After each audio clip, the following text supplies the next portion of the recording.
당심과 민심에 큰 차이가 있다는 것. 이는 대통령 본선에 가면 굉장히 약점으로 잡힐 것이고 만약에 지게 된다면 그게 결정적인 원인이 될 것입니다. 중도 보수를 중심으로 한 사람들이 김종인 대망론을 만들고 형성해 가면 모르는 듯 하면서 은근슬쩍 거기에 올라탈 수도 있겠다.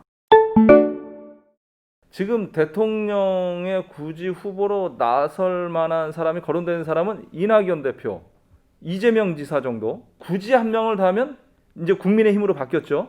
김종인 비상대책위원장. 요 세 사람밖에 보이지 않습니다. 지금 여론상으로 지지도상으로는 윤석열 검찰총장도 있고 뭐 안철수도 있고 뭐 홍준표도 있고 유승민도 있고 오세훈도 있고 원희룡도 있고 다 있는데 그분들은 아니 그리고 죄송하지만 민주당으로 봐도 김부겸 그 전 의원도 있고 정세균 현 국무총리도 있고 또 무죄가 나면 김경수 경남지사도 있고 뭐 조국 전 장관 지금 하는 행태를 보면 이 양반 대통령 나올 것 같은 선거에 제가 거론한 세 분을 뺀 나머지 분들은 죄송스럽지만 다 전제 조건이 붙는 분들입니다. 예를 들어서 김경수 지사는 대법원에서 무죄 판결을 받는다면, 김부겸 의원은 당내 어떤 기반을 좀 더 확보한다면, 홍준표 의원 김종인의 한계를 극복한다면, 당에 입당도 못하고 있잖아요. 이런 다 전제 조건들이 달린 분들이죠. 자기의 경쟁력과 자생력을 가진 정치는 세 분밖에 보이지 않는다는 얘기입니다. 그러면은 이낙연 민주당 현 대표와 이재명 경기지사의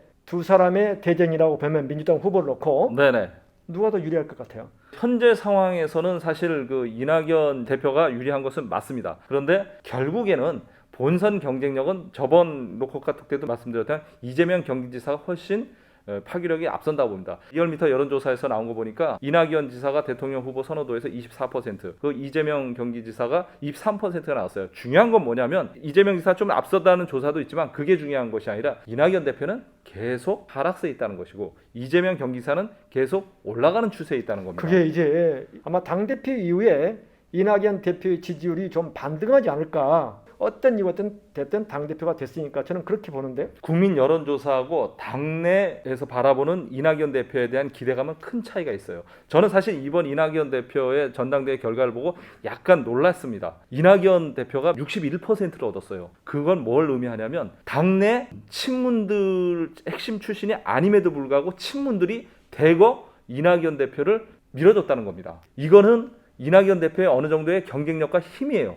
그런데 국민 여론으로 가면 이재명 경기지사보다 못하거나 거의 오차범위에서 붙어있다는 거예요. 이것은 당심과 민심에 큰 차이가 있다는 거. 이는 대통령 본선에 가면 굉장히 약점으로 잡힐 것이고 만약에 지게 된다면 그게 결정적인 원인이 될 것입니다. 한 가지를 짚고 넘어갈 건 네. 이번에 국회에서 이미자 국민의힘 이 의원이 질문했지 않습니까? 이재명 지사를 뭐 30배, 100배의 재난지원금 줘도 우리나라 뭐 끄떡없다. 그걸 대해서 이제 홍남기 부총리한테 이제 질문했지 않습니까? 뭐라고 철부지. 예. 철부지라고 했죠. 이재명 지사의 의견에 대해서는 어떻게 생각하십니까? 책임 없는 발언입니다. 그렇죠? 네, 아주 철없는 얘기죠? 그렇죠? 예, 저는 그렇게 생각합니다. 그런데 홍남기 부총리는 사실 이낙연 현 대표의 최측근 고위공직자라고 해도 과언이 아닙니다. 총리로 이제 이낙연 대표가 전남지사에서 간 이후에 홍남기 고위공직자를 국무조정실을 발탁한 뒤에 경제부총리까지도 대통령이 추천해서 했단 말이에요. 홍남기 부총리의 철부지라는 이재명 지사를 가리키는 그런 발언에 동의한 게 혹시 심중에 이낙연 현 대표를 지지하는 것을 은근히 내비친 게 아니냐 이런 해석이 가능합니다. 가장 중요한 그 경제 분야 수장이라는 분이 대권 예비 주자로 이렇게 지목되는 분을 향해서 대놓고 철부지라는 표현은 좀 경솔한 표현인 것 같아요. 아주 경솔하죠. 이재명 지사에 대해서 좀 얘기가 좀 빗나가지만 제 경험담을 말씀드리면 이재명 지사에 대해서 잘못 알고 있는 것들이 참 많아요. 그중에 가장 대표적인 게 뭐냐면 이재명 지사는 굉장히 선동가다, 감정적일 것이다 라고 얘기하시는데 직접 만나서 정말 30분만 대화를 해보면 그런 분하고는 전혀 그 반대쪽의 분입니다. 차분하고 굉장히 논리적입니다. 물론 이재명 경기지사가 우리 김 기자 말처럼 선동적이 아니다. 개인적으로는 그럴 수 있어요. 하지만 정책적인 발언을 하거나 정치적인 발언을 던질 때는 선동가적인 기질을 다분히 내포해서 국민의 감정과 가슴을 후벼 파요. 그래서 선동가 기질이 있다고 하는 거예요. 정치인은 사실 선동가 기질이 필요합니다. 이낙연 대표의 또 모르는 부분이 있잖아요. 그분이 사적으로 만나면 그게 청산 유수하시다가 재미난 유머러스 하시다면서요. 굉장히 재밌어요. 그리고 좌중을 아주 휘어잡고 시정 말을 해요. 또 가끔 성질도 잘 내요. 이 말은 아마 처음 듣는 분들이 많을 텐데 또 돌아서면 또 잊어요. 언제 그랬냐? 이번 CBS에서 코로나 그걸로 해서 자가격리했지 않습니까? 뒤끝이 좀 있더라고요. 제가 이제 문자를 보냈어요. 뭐라고 보냈냐면 사실 코로나로 인해서 그 활동을 제약을 어떻게 준 데 대해서 CBS의 구성원을 한 사람으로서 대단히 죄송스럽게 생각합니다. 답장이 왔습니까? 맞습니다. 뭐라고 했냐면 그런데 CBS는 그 방역 조치를 강화하겠다는 뜻에만 입장만 발표했지 문제가 확대된 데 대해서는 유감 표명 이런 것들이 전혀 없더라. 지금까지 우리가 그 민주당의 그 대권 주자 상황만 얘기를 했는데 한번 야권으로 한번 눈을 돌려보시죠. 야당에는 뭐 저의 시야가 좁은 건지 모르겠지만 저는 김종인 비상대책위원장 외에는 보이지가 않아요. 노컷 카톡을 하면서 앞으로 김종인 비대위원장의 대망론이라는 얘기가 나올 수밖에 없을 그렇죠. 것이었는데 네. 지금 바로 그게 시작이 됐다라고 보여져요. 지지율은 거의 없지만 만약에 내년 4월 7일 서울과 부산의 보궐선거가 끝나고 난 이후에 김종인 비대위원장이 물러나냐 물러나지 않느냐를 보면 김종인 비대위원장 심중에 대망 욕구가 있느냐 없느냐 판가름하는데 김종인 비대위원장이 그만하겠다라고 선언하고 이제 야인으로 돌아간다. 그때부터 김종인 중심으로 사람이 많이 모일 거예요. 김종인 비상대책위원장이 얼마 전에 참 재미난 말씀을 하셨더라고요. 그 안철수 뭐 서울시장 후보 영입설 얘기가 나오니까 뭐라 그러냐면 뭐 굳이 뭐 당 밖에 있는 사람까지 끌어들일 필요는 뭐 있어. 이런 취지로 말씀하시고 홍정욱 그 전 사장에 대해서는 얼굴만 잘생기면 서울시장 하나? 이렇게 말씀하시더라고요.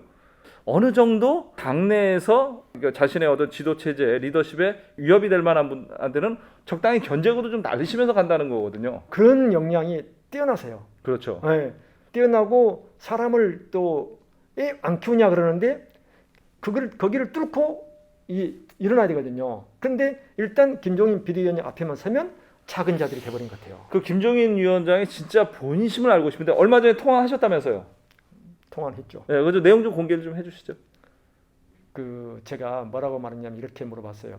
아니 밖에서 맨날 대권 후보들 꿈틀거리는 날인데 누가 꿈틀거립니까? 그랬더니 안 보여? 그러시더라고요. 그래서 저는 도무지 안 보입니다. 그러니까 아직 안 보이는구나. 혹시 꿈틀거리는 사람이 없다고 하고 스스로 나가는 거 아니에요? 그러니까 웃으면서 내 나이가 이 사람아 80이야. 그러시더라고요. 그래서 제가 뭐라 그러냐면 김대중 전 대통령이 97년도 대통령 선거 출마할 때 연세가 70대 중반이었습니다. 예. 그때 DJ를 쓰시려고 그렇게 오랫동안 그 인고와 어려움을 겪게 하고 연단을 시킨 게 아니었겠습니까? 그랬더니 그럼 나도 뭐 그러더니 그 이상 얘기를 안 하시더라고요.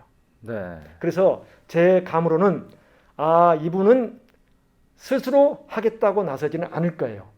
그러나 국민의힘 내부에서 특히 중도 보수를 중심으로 한 사람들이 김종인 대망론을 만들고 형성해 가면 모르는 듯 하면서 은근슬쩍 거기에 올라탈 수도 있겠다. 중도 보수를 말씀하셨는데 저는 김종인 비상대책위원장의 가장 큰 경쟁자는 여당의 후보들이 아니라고 생각합니다. 뭐 이재명 지사나 이낙연 대표가 아니라 바로 말씀하신 대로 지향하는 점이 당내에서 중도 보수이기 때문에 당내 또는 당 밖에 있는 극우, 정통 보수라고 자처하는 이런 분들이 김종인 위원장을 끝까지 견제하고 흔들 거라고 저는 봅니다. 그런데 일반 중앙 언론사들의 이제 논조를 가만히 보면 극보수와 소절매하라. 예. 절연해라. 그리고 손절매를 해라. 근데 뭐 저 가장 영향력이 크다는 뭐 보수 언론은 그 반대더라고요. 정통 보수 세력을 외면한 어중간한 중도 보수는 성공 못한다라고 또 그 반대로 또 쓰는 언론사도 있어요. 자, 한 가지만 정리하고 넘어가죠. 나중에 대통령 되실 분이 우리가 거론한 분들 중에 될까요? 아니면 거론하지 않은 완전 뉴페이스가 될까요? 아까 제가 여당이든 야당이든 여러분을 거론했지 않습니까? 거론한 분 중에 한 분이 될 겁니다. 절대 하늘에서 떨어지지 않습니다. 저도 그 부분에 대해서는 공감합니다. 지금 같은 대선 판 구도가 2년 뒤까지 이어진다면 2년 뒤의 대통령 선거는 어느 때보다 감동이 없는 그냥 별로 재미없는 그야말로 이명박 대통령이 당선되던 시절처럼 그 재미없는 그런 대통령 선거가 될 가능성이 저는- 많다고 좀 봅니다. 저는 그렇지 않아요. 왜냐하면 지금 2년이 아니라 1년 한 1개월, 2개월 뒤면 여야가 공히 대통령 후보를 선출할 겁니다. 딱 1년 남았어요. 1년 남아서 아마 상당히 치열하게 전개될 것이고 2022년 3월 9일 대통령 선거도 역대 대통령 선거들처럼 팽팽한 접전 속에서 치러질 개연성도 있습니다. 알겠습니다. 노컷과 또 이제 구독자가 400명 정도 좀 넘었는데 보고 나가시면서 그냥 나가지 마시고 꼭 구독을 눌러주시기 부탁드리겠습니다. 노컷과 또 다음 주에 뵙겠습니다.